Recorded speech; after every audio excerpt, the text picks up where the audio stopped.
Halo teman-teman Bang dari Sabang sampai Merauke, dari Myangas sampai Pulau Rote. Gimana kabar kalian hari ini? Masih berjuang melepaskan masa kejombloan yang hampir permanen? Hahaha. Semangat terus, pantang menyerah. Selama hayat masih dikandung badan, tetap berjuang melepaskan masa kejombloanmu. Biar semakin semangat berjuang mengejar doi, Bang Lai akan kasih semangat dari film perjuangan bangsa Indonesia untuk merebut kemerdekaan dari tangan penjajah. Film ini mengisahkan setelah 2 tahun, Bung Karno menyatakan proklamasi kemerdekaan, di mana pihak Belanda masih saja mencoba untuk merebut tanah Pertiwi. Gimana keseruan kisahnya? Langsung saja kita ulas alur filmnya.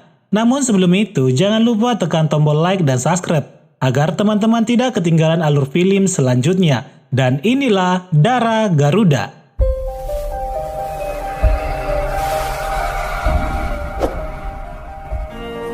Film dibuka dari seorang mayor Belanda yang bernama Van Gogh menuju sebuah perkebunan kopi. Dan di belakang mobilnya telah bersembunyi seorang pejuang kemerdekaan yang bernama Dayan. Film berpindah kepada sekelompok wanita yang dipekerjakan paksa oleh Belanda di kebun kopi. Dan terlihat beberapa pasukan Belanda mencoba untuk menodai para pekerja tersebut.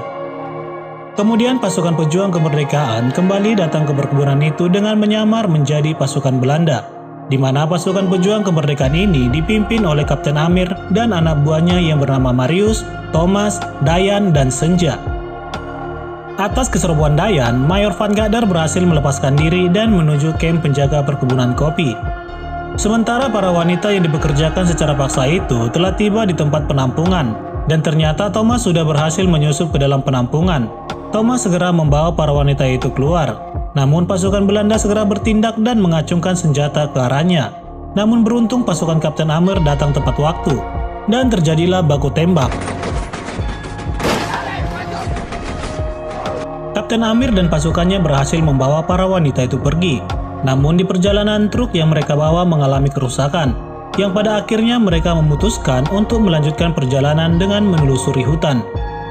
Saat beristirahat, Senja mengingat masa hidupnya yang kelam, di mana ayahnya adalah seorang pemilik perkebunan. Namun masyarakat menganggap keluarganya adalah antek Belanda. Oleh karena itu, ayah dan ibunya harus berakhir di tangan masyarakat. Esokan paginya mereka kembali melanjutkan perjalanan menelusuri hutan tapak demi tapak. Sampai akhirnya mereka mendapat serangan dari pasukan pejuang Indonesia karena dikira sebagai mata-mata Belanda. Beruntung Dayan secara diam-diam dapat menyekap pasukan itu yang bernama Yanto. Kemudian Amir menjelaskan bahwa mereka ingin menemui pasukan Jenderal Sudirman. Singkat cerita, akhirnya Yanto membawa mereka ke kamp pasukan Jenderal Sudirman. Di tempat itu pasukan Amir dan pasukannya bertemu dengan Mayor Sumarjo. Mayor itu menyambut mereka dengan hangat dan memuji keberanian mereka dalam menghadapi para pasukan Belanda. Atas keberanian mereka, Mayor Sumarjo memberikan misi intelijen untuk menghancurkan markas dan bandara perang milik Belanda yang sedang dibangun. Dan di tempat itu Amir diangkat menjadi kapten untuk pasukan Mayor Sumarjo dan pasukan Amir diangkat menjadi letnan. Menjadi kapten sementara dan yang lainnya setara letnan. Esokan paginya Kapten Amir menemui pasukan Yanto. Kemudian Amir menyuruh Yanto untuk mempersiapkan pasukannya karena mereka akan segera berangkat menjalankan suatu misi. Siapkan pasukanmu dalam 2 jam. Setelah dirasa sudah lengkap, pasukan Kapten Amir dan pasukan Yanto segera berangkat. Saat beristirahat, Yanto menemui Kapten Amir dan bertanya tentang pasukannya. Ia mengatakan, apakah pasukan Bapak dapat dipercaya? Di sini Yanto takut bila mana di antara pasukan Kapten Amir ada seorang pengkhianat, karena Yanto pernah mengalami hal seperti itu saat menjalankan misi. Namun Kapten Amir menegaskan bahwa ia yakin bahwa para pasukannya 100% seorang pejuang kemerdekaan Indonesia. Setelah cukup istirahat, mereka kembali melanjutkan perjalanan. Namun saat di tikungan jalan mereka dihadang oleh pasukan Belanda yang langsung memberondong secara membabi buta.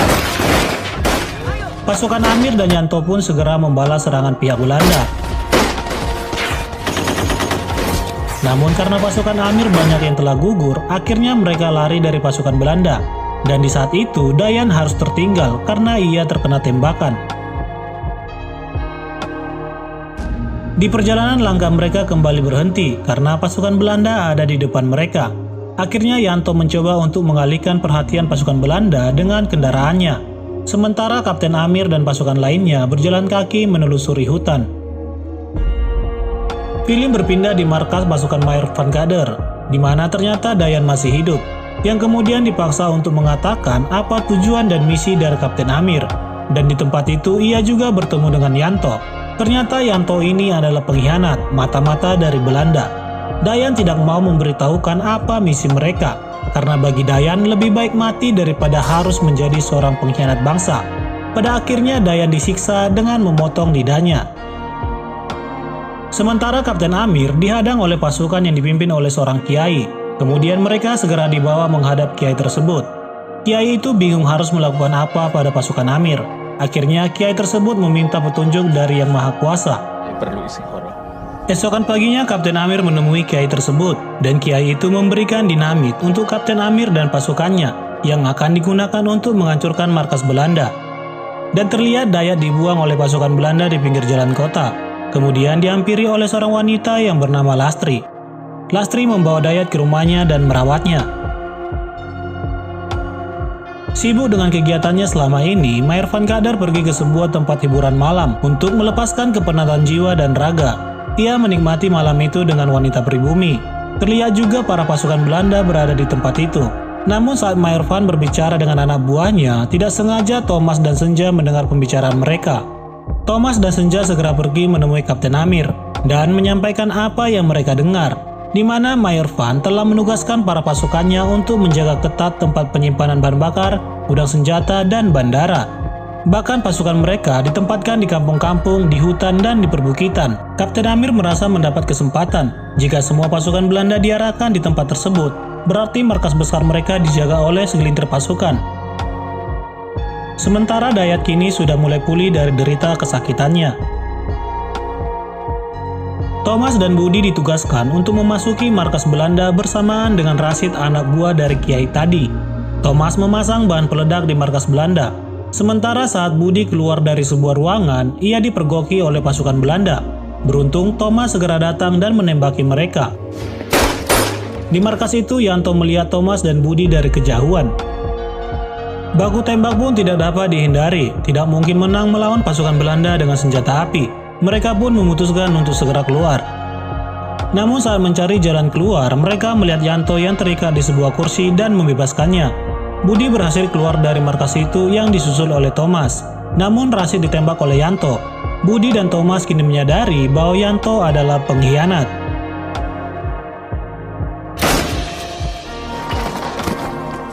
Suatu saat nanti kau akan mengerti. Dan akhirnya markas itu pun meledak. Kapten Van melihat markasnya telah hancur dari atas perbukitan dan menyuruh anak buahnya untuk segera menuju markas besar. Dan terlihat Dayat juga melihat ledakan itu. Melihat pasukan Belanda banyak yang pergi ke markas besar, Kapten Amir bersama dengan Marius dan Senja menyusup ke dalam bandara itu lalu menempatkan bahan peledak di berbagai tempat. Namun di saat itu, Van melihat kehadiran mereka dan segera membunyikan sirene tanda bahaya.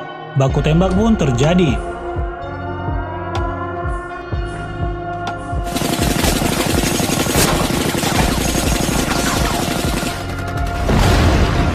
Marius yang melihat baku tembak dari kejauhan membatalkan untuk meledakkan pesawat.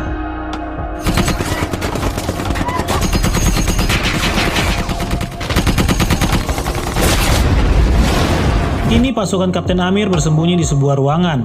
Mereka terpojok, tidak tahu lagi harus berbuat apa. Mereka pasrah akan apa yang terjadi.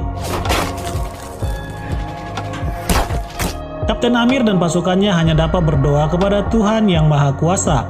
Dan di saat berdoa, Dayat datang dan menembaki para pasukan Belanda yang tersisa. Sementara Marius menghidupkan pesawat itu dan menuju tempat Kapten Amir dan pasukan yang lain bersembunyi. Mereka segera berlari dan memasuki pesawat, yang kemudian disusul oleh Dayat. Namun naas, kaki Dayat tertembak yang membuat langkahnya semakin lambat. Dengan kaki yang tertembak, akhirnya Dayat dapat berhasil naik ke pesawat yang dipiloti oleh Marius. Dan akhirnya mereka pun selamat. Sementara Mayor Van harus berakhir dengan ledakan yang sudah dipersiapkan oleh pasukan Kapten Amir. Dan film pun berakhir.